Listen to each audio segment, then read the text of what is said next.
Hello, Sarsa. Kamusta ka na? Alright, let's check on them today. Hello, kamusta dyan? Kamusta ka? Ayos lang po. Nakapahinga ka na? Yes po. Ha? Ilang oras ka nagtrabaho last time? 22 hours po. 22 hours, okay. Ilang oras yung tulog mo the next day? 8 hours yun. 8 hours straight? May baby po eh. Kailangan gumising naman. Tama. Okay, pero good job Okay, silipin natin yung kusina. Hello. Hi, good afternoon. Afternoon. Yung lumpia, masarap. Lumpia po. Okay po. Dapat lang tumikim. Ito yung ating palabok negra, and then palabok regular, nasa bilao. Yan yung ating, anong lumpia yan? Bangus lumpia po. Bangus lumpia. Ito si Master, yung ating pinakabatang kusinero dito sa kusina. Ilang years ka na ulit sa Sarsa? 10 years siya. 10 years. Yun, isang dekada. Isang dekada, soltero pa rin. Sa kusina lang. Okay. Kaya anong meron? Uy! Bago yan Ikaw, sir. Gano'n ka nakatagal sa Sarsa? 1 year. State your name and position. Ako pala si Paul Torante. Paul. Okay, tapos anong pwesto mo sa kusina? Sa grill po. Grill. Ano yung ginagawa mo yung isaw? Apo. Split. So ito yung mga sauces mo. Yes po. Anong basting liquid to? Ano po? Basting para sa pusit po. Pusit? Apo. Tapos ito, Sa limpo cube. sa barbecue natin. Sa banana cube. Ay sa pork banana cube. Pork banana Sa cube. grilled gem po. Ito, anato oil. Ito sa inasal rin. Lupit. Ihawan na lang daming station, daming sauces. Kaya ang pangalan Sarsa. Anyway, yan si Chef Neri. Si Neri hindi na kailangan ng introduction kasi palagi nyo nakikita yan. Ayan si Kim, yung ating executive chef, nagmamap. Ano yung papakita mo, Kim? May bago ka daw toy dito Or bagong equipment. Ha? Flex lang natin yung bago nating grease shield. Grease shield. Yes. Ano siya? Kwento mo sa akin.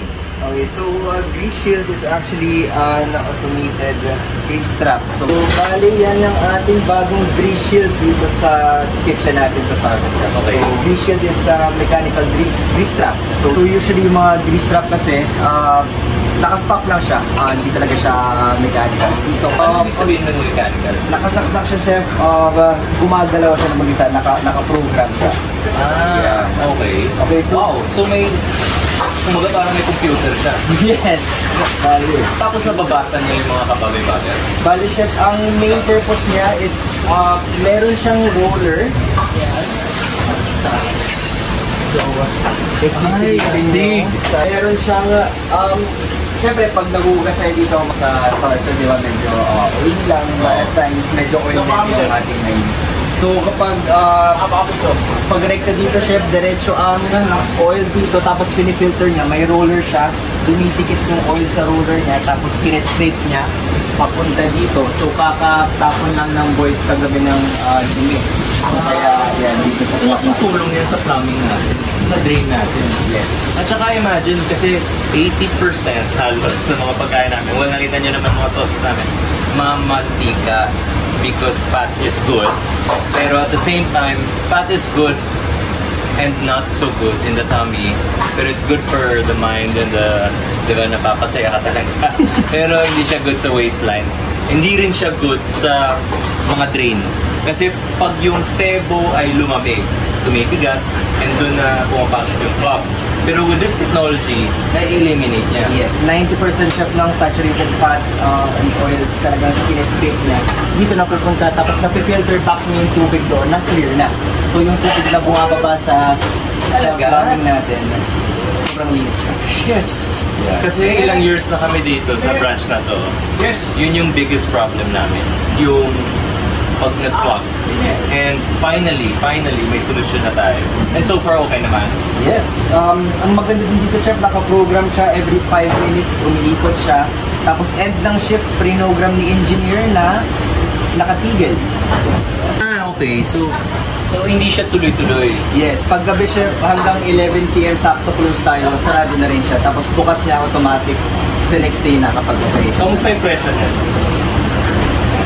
Compared to normal grease trap, chef, it is kinda high. Okay. Yes. Pero, ang Ang reason naman, ang purpose niya, ang nagagawa niya, sobrang justifiable talaga. I mean, kita mo naman, dati medyo nagkaka-backflow tayo ng konti. Pero Ngayon wala na. wala na. So sulit siya. Sulit na sulit talaga. Okay. Kasi guys, minsan, sorry Kiba, hindi gusto ko lang isingit pag ko makalimutan. Minsan kasi, ayaw natin gumastos ng malaki kasi nagtitipid tayo. Pero in the long run, pag tambak-tambak yung problema o yung sakit sa ulo, talo ka. Yes. So, actually, initial lang yung medyo mabigat, pero in the long run, wala kang sakit sa ulo. The environment, eco-friendly siya, non-toxic, tapos actually electricity na kinoconsume na siya. Parang isang maliit na light bulb lang. Yun lang. As in, hindi siya, hindi magastos sa kulak. Ito kasi medyo yung capacity natin dito medyo loaded na. Dami naming ref, dami naming aircon. Okay na tayo. Grill Shield, good job. Thank you so much. Kitchen. Gutom na ako. Ano bang... Master, may niluto ka, no? Yung dilis. Apa? Yung kinikrave ko, dilis lang. Itlog meron. First, makar lang ako ng side-side up. Okay, resume tayo. Okay, thank you. Sorry sa pagdisturbo sa kusina. Pero gusto ko lang talaga i-share yung aming bagong grease trap. Imagine, grease trap na lang para siyang robot. At saka, normally, binabaliwala yung grease trap eh. Pero ang galing ng grease shield na na-consider nila lahat ng mga kabagay-bagay. And it makes life in the kitchen so much easier.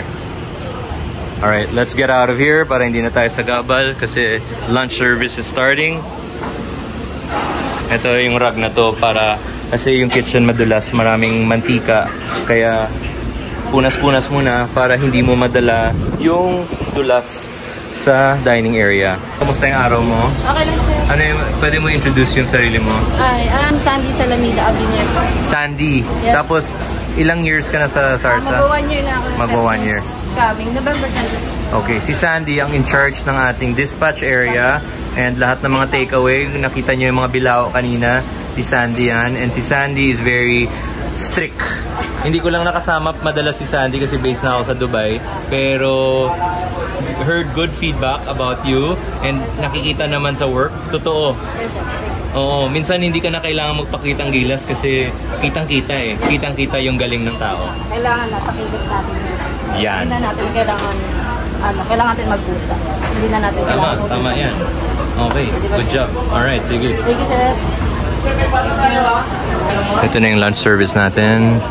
Yung lunch service pag weekday, mabilisan lang. Kailangan mabilis kami sa kitchen and sa service kasi yung mga lunch break ng tao ay halos 1 oras lang.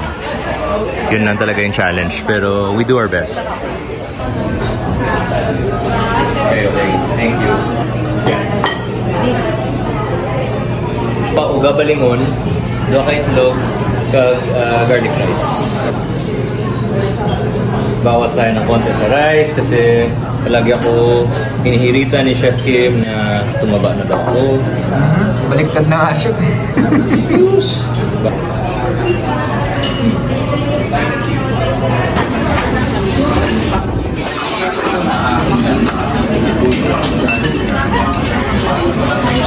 Hello.